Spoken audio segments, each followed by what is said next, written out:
ઢોસાના ખીરુને 5 થી 6 કલાક પલાળવાની કે આથું લાવવાની ઝંઝટ વગર ઇન્સ્ટન્ટ મૈસૂર ઢોસા બનાવીશું. Hello friends, welcome back to Bhavini's kitchen. Friends, આજે આપણે મૈસૂર ઢોસા બનાવીએ છીએ. તો અહીંયા મેં 3 કપ મૈસૂરની દાળ લીધી છે.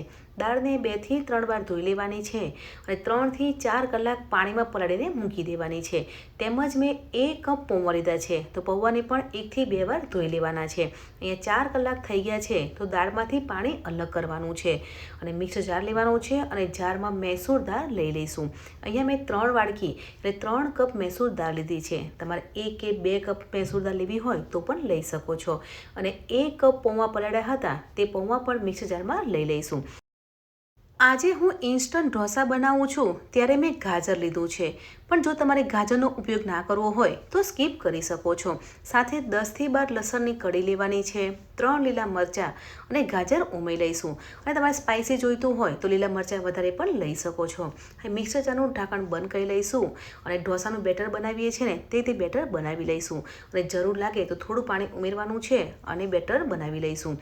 મિક્સર જારમાં થોડું પાણી લઈશું અને બેટર બનાવી લઈશું. અને ઢોસાનું બેટર છે ને તે વધારે થીક પણ નહીં અને વધારે પતલું પણ નહીં, તે રીતનું રાખવાનું છે. એટલે આ રીતનું બેટર રાખી લઈશું. તો અહીંયા ઢોસાનું ઇન્સ્ટન્ટ બેટર બનીને તૈયાર થઈ ગયું છે. તો સ્વાદ પ્રમાણે મીઠું ઉમેરવાનું છે અને સાથે મિક્સ કરી લઈશું. તો ઢોસાનું બેટર બનીને તૈયાર થઈ ગયું છે. તો હવે આપણે ઢોસા બનાવીશું. તો ઢોસા બનાવવા માટે આપણે નોનસ્ટિક પેન લેવાની છે અને પેનને ઓઇલથી ગ્રીસ કરવાની છે અને નોનસ્ટિક પેન ગરમ કરવા મૂકવાની છે.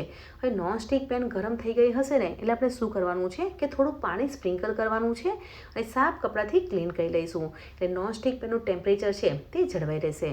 હવે આપણે ઢોસાનું બેટર બનાવ્યું છે તેનાથી ઢોસા બનાવી લઈશું. એટલે આ રીતે ગોળ ઢોસા બનાવી લઈશું. તમારે જે રીતે પતલા ઢોસા બનાવવા હોય તે રીતનું બેટર પાથરવાનું છે. હવે ઢોસા એક બાજુ શેકાઈ જાય ને પછી તેલ સ્પ્રિંકલ કરવાનું છે. તેલ લગાવીએ છીએ તો ઢોસા ક્રિસ્પી બને છે. ઉપરથી સાંભાર મસાલો સ્પ્રિંકલ કરવાનો છે અને ગ્રેટ કરેલું પનીર સ્પ્રિંકલ કરવાનું છે. હવે જે પણ શાકભાજી ઉમેરવા હોય ને તે તમે ઉમેરી શકો છો. અહીંયા હું ચોપ કરેલી ડુંગળી અને કેપ્સિકમ લઉં છું. તમારે આના સિવાય બીજા કોઈ શાકભાજી લેવા હોય તો પણ લઈ શકો છો. તો ફ્રેન્ડ્સ, તમે જોઈ શકો છો કે અહીંયા ઢોસા બનીને તૈયાર થઈ ગયા છે અને એકદમ ક્રિસ્પી ઢોસા બન્યા છે.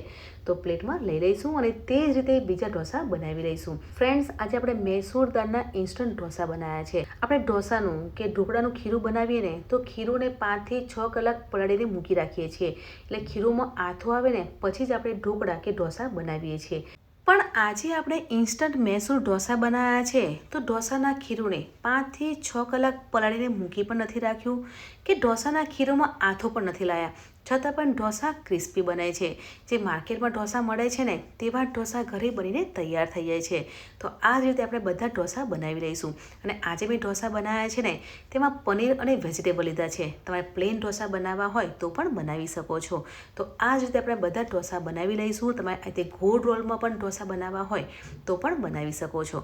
તો ગરમા ગરમ ઇન્સ્ટન્ટ મૈસૂર ઢોસા બનીને તૈયાર થઈ ગયા છે. હું તમને કટ કરીને પણ બતાવીશ કે એકદમ ક્રિસ્પી જે રેસ્ટોરન્ટમાં ઢોસા મળે છે ને તેવા ઢોસા ઘરે બનીને તૈયાર થાય છે. અને આપણે કટ કરીએ છીએ ને તો સ્ટફિંગ પણ વધારે હોય છે. અને હા ફ્રેન્ડ્સ, તમારે પનીરની સાથે ચીઝ લેવું હોય ને તો પણ લઈ શકો છો. તો ઇન્સ્ટન્ટ મૈસૂર ઢોસા બનીને તૈયાર થઈ ગયા છે. આજે મેં ઢોસા બનાવ્યા છે ને તેની સાથે સ્પેશિયલ ચટણી પણ બનાવી છે. તો ચટણી સાથે સર્વ કરીશું. ફ્રેન્ડ્સ, બાળકોને સાંજે નવું ખાવાનું મન હોય ત્યારે તમે પણ આ રીતે ઇન્સ્ટન્ટ મૈસૂર ઢોસા બનાવી શકો છો અને બાળકોને આપી શકો છો. તો મૈસૂર ઢોસા બનીને તૈયાર થઈ ગયા છે. તો કેવી લાગી રેસીપી કમેન્ટમાં જરૂરથી જણાવજો. Bye bye.